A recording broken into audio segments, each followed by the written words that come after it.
ഇപ്പോഴും തീവ്രമായി തുടരുന്ന ഒരു അയ്യപ്പ ശാപ കഥയാണിത്. ഡിസംബർ 14, 2025. വിധിയുടെ നാളുകളിൽ വോട്ടുകൾ എണ്ണപ്പെടും. വചനം. പകൽ മുഴുവൻ ആളൊഴിഞ്ഞ പൂരപ്പറമ്പ് പോലെ AKG സെന്റർ. വെളിച്ചം കെട്ടുപോയ മഹിഷ്മതിയിലെ കൊട്ടാരം പോലെ ക്ലിഫ് ഹൗസ്. കള്ളവോട്ട് ചെയ്യാൻ പതിയെ പതിയെ വരുന്ന വോട്ടറെ പോലെ സന്ധ്യ മടിച്ചു കടന്നു വന്നു. അതാ സന്ധ്യാദീപം തെളിയിക്കാൻ മറന്ന് ഉമ്മറപ്പടിയിൽ ഒരു വീട്ടമ്മ. കാലിത്തൊഴുത്തിൽ നിന്ന് അന്നേ ദിവസം കാടിയും പുല്ലും കിട്ടാത്ത പശുക്കളുടെ രോദനം അന്തരീക്ഷത്തിൽ അലയടിച്ചു. ഇമ്പമുള്ള ഏതോ അതിദരിദ്രന്റെ രോദനം പോലെ. അതിദാരിദ്ര്യ നിർമാർജന കേരളം. ഇലക്ഷൻ നമ്മൾ തൂത്തുവാരും എന്ന് പറഞ്ഞിട്ടിപ്പോ എന്തായി? എന്തിനേറെ പറയുന്നു, വീടും തൊഴുത്തും തൂത്തുവാരാനാ നമ്മുടെ വിധി. അതും തൊഴുത്തങ്ങനെ ദിവസവും നവീകരിക്കുമല്ലയോ. നടുവൊടിയും. എന്താ ചതിയത്, എന്തോ ഒരു വിധി ഇത്. ദൈവമേ, എനിക്കെന്തിനീ ഗതി. ഗോവിന്ദ ഗോവിന്ദ. ഈ ഗോവിന്ദൻ എവിടെ പോയി? മനസ്സിന് വിഷമം വരുമ്പോ അവന്റെ ഒരു പ്രഭാഷണം കേട്ടാൽ എന്താ ആശ്വാസം.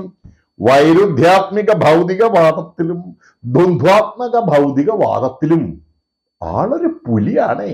ശരിക്കും പറഞ്ഞാൽ ഒരു കഴുത പുലി. ഗോവിന്ദൻ ഫാർമസിയിൽ പോയിരിക്കുക ക്യാപ്സൂൾ വാങ്ങാൻ. അതിനാർക്കായി ഇവിടെ അസുഖം? പശുക്കൾക്കോ? ഏയ് അല്ല, അണികളെ ശാന്തരാക്കുവാൻ. എന്നാലും എന്റെ ഉത്തമ, നമ്മൾ എങ്ങനാ തോറ്റേ?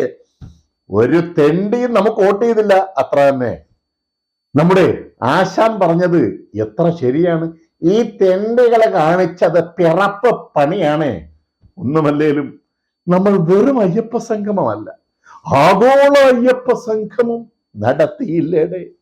പിന്നെ അതല്ലേ മറ്റവന്മാര് നിറഞ്ഞ വായിൽ പാടി നടക്കുന്ന പോറ്റിയെ കേറ്റിയെ സ്വർണം ചെമ്പായി മാറ്റിയെ സ്വർണപ്പാളികൾ മാറ്റിയെ ശാസ്താവിൻ ധനമൂറ്റിയെ സ്വർണം കട്ടവനാരപ്പ.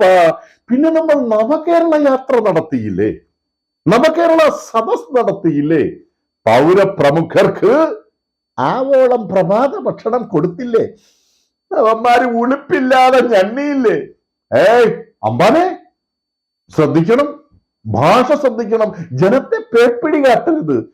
മനുഷ്യരാകണം, നമ്മൾ മനുഷ്യരാകണം, നല്ല ഭാഷ നേടണം, നാടു നമ്മൾ കാക്കണം.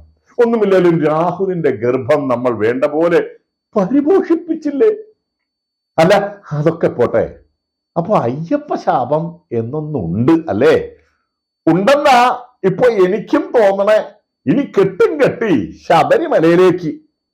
അല്ല, കെട്ടും കെട്ടി US-ലേക്ക്.